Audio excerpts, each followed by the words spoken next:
Next up, we have Caroline Lee, who has written an excellent new book called Do-It-Yourself Democracy. On page 55 of this book, I am described, and I quote, as infectiously peppy. So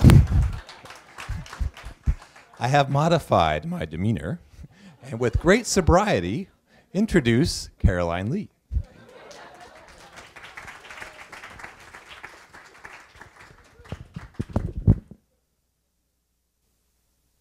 Thanks, Matt, and thanks everyone for having me. Can everyone hear me? Yes. Yeah, okay. All right, so I'm a comparative institutional sociologist of American political development.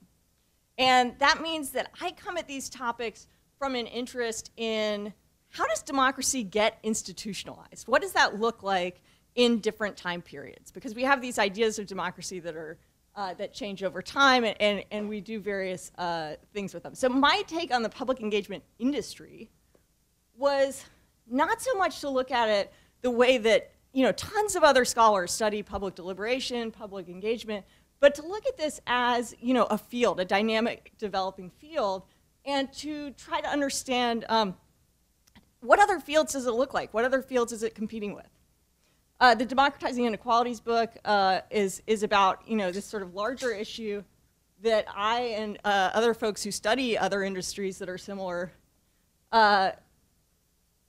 wrote in order to sort of gather together this sort of nagging sense that at the same time that political equality and opportunities for political equality were increasing, we've got a lot of new kinds of participation.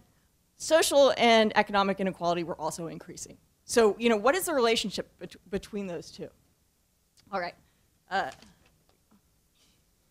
Okay, so for my talk today, I actually am not really talking from the books. I'm talking from a piece I wrote for a new edited volume that's coming out on the professionalization of public participation around the globe.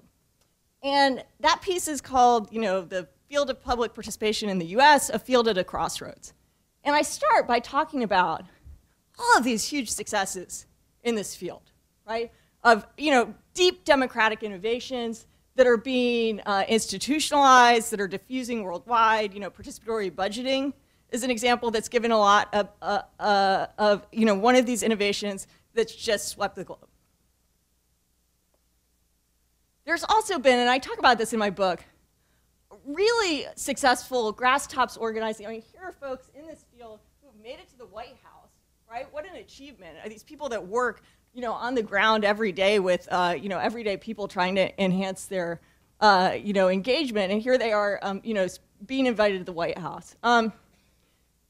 Organizations like America Speaks, leaders in sort of advancing standards and practices in the field, calling the federal government to account on its open government plans. This big initiative that the field did, the core principles for public engagement, really enhancing standards in the field. Okay, so we've seen a lot of development, and the field is really, everyone's always saying it's developing. It's maturing, right? At the same time, this is the americaspeaks.org website today. I don't know if people can see this. This is Vaping for a Strong Economy. So this is, a sort of vaping industry group has taken over that domain. So at the same time that we're seeing all of this, wonderful, advancements in the field, it's been sort of hard to hold on to those, to those accomplishments, right? At the same time, we're seeing a lot of demand because of retrenchment. We're also seeing, organizations that are having trouble finding really stable sources of funding. So I just wanted to, do this short take on what are these challenging contexts in which deep public engagement is seeing expansive growth and investment. So on the one hand, activism has been professionalized on both the right and the left. These sort of usual suspects that we know do participate and are used to participating, they come to the table already knowing how this stuff works, right? They have these sophisticated tools and scripts. And then unusual suspects, and this is work that my collaborator Ed Walker does. Unusual suspects like corporations are increasingly seeking more authentic public participation. They want to get in on real democracy too. You know, and so you can think about, a lot of people are going to think about the sort of Donald Trump, you know, hiring the people with the homemade signs, you know, the actors to do that, and that kind of astroturfing, the fake participation. But I'm talking more about, you know, on the one hand, you have fake participation, but what Ed finds in his research is that actually these public affairs consultants, grassroots lobbyists, they've got enough money to really mobilize people. They're not going to bother with trying to like create fake participation, because usually there are constituents that you can mobilize. There are smokers who want to, you know, join the smokers' rights group, right? So here, you know, I'm thinking too about Starbucks Race Together initiative, right? That we're seeing in a lot of private contexts, sort of efforts to do something that looks more like deep democracy. My book talks about this sort of sense that there was a big growth in demand for deep public participation because of this post-financial crisis restructuring. We were in tight times. We had to make tight choices. And this is something that a lot of people like, you know, Peter and Matt, if I'm calling them out, you know, have said, you know, we know how to do these sort of ad hoc processes. They work, you know, they're better than the alternative, right? But we don't necessarily, we haven't gotten to that systems change point yet. There's, all of us, I think, know this. The proliferation of participatory apps and experiences. If you've been looking into Brigade, this is one of these sort of newer ones that Sean Parker, the Napster guy, you know, who Justin Timberlake played him in the movie, right? You know, that democracy starts when you take a stand. Not very deliberative, but, you know, there are new sort of apps and sort of initiatives where this is becoming an experience that people are getting used to, right, in your everyday life. If you're part of a workplace, you likely have gotten, you know, the invitation to the discussion, especially if you're in higher ed, you've gotten the invitation to the discussion, right, where we're going to talk about our healthcare or et cetera. On top of this is my new project. I got really interested in this just explosion, real flowering of deep democracy initiatives in higher ed all over the place.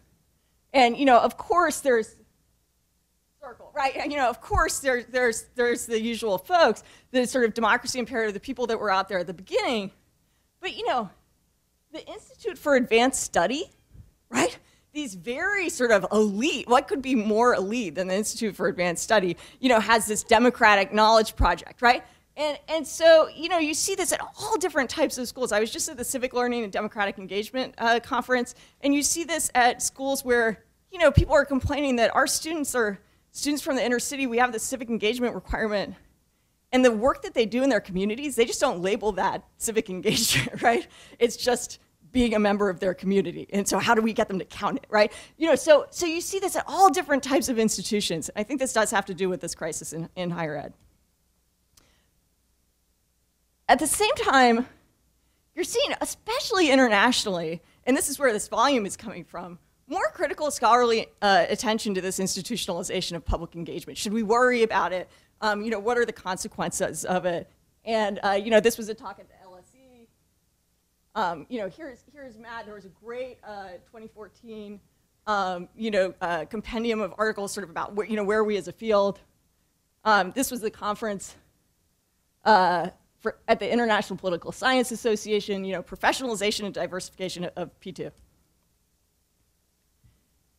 And then, you know, while all of these sort of exciting, you know, expansive trends are happening, there's also increasing competition from these grassroots lobbying consultants, from public relations consultants, from, you know, online engagement. This would be like the digital campaign consultants. A lot of people are now saying that they can do deep democracy, that they can do this kind of you know, thick public engagement. We're not just PR, right? I mean, there's every public relations firm is saying, it's not, you know, we're not about public relations. We're about building a relationship and empowering, you know, your customer who's no longer a customer, right? They're a citizen, okay? And so I just want to leave us with these questions. I mean, Edelman, the giant PR firm, has this big, sort of initiative called the Age of Engagement. And this is, one of their CEOs sort of having a little think piece with the employees about, engagement and citizenship, exactly the sort of thing that we're trying to do here, right? And so I want to ask, is this a problem for this field, right? Who owns authentic engagement? And do we really want to spend time saying, no, we do the real stuff and that's all fake? Or do we want to sort of open it up? What does the civic field need to do in these circumstances, or should do, right? Where should we go, given that we've got a lot of challenges? And I would conclude, I'm still a little skeptical of this terminology, the civic infrastructure tech. Is civic infrastructure the answer to this kind of dynamic landscape? All right, less than 10.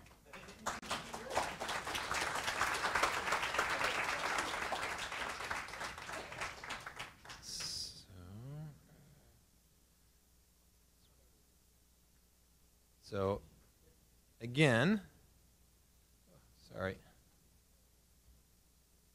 There we go. So again, turn to your neighbor, agree things you agree with, didn't agree with, things you know more about, your questions about the scheduling of Donald Trump's short take, all of that is fair game.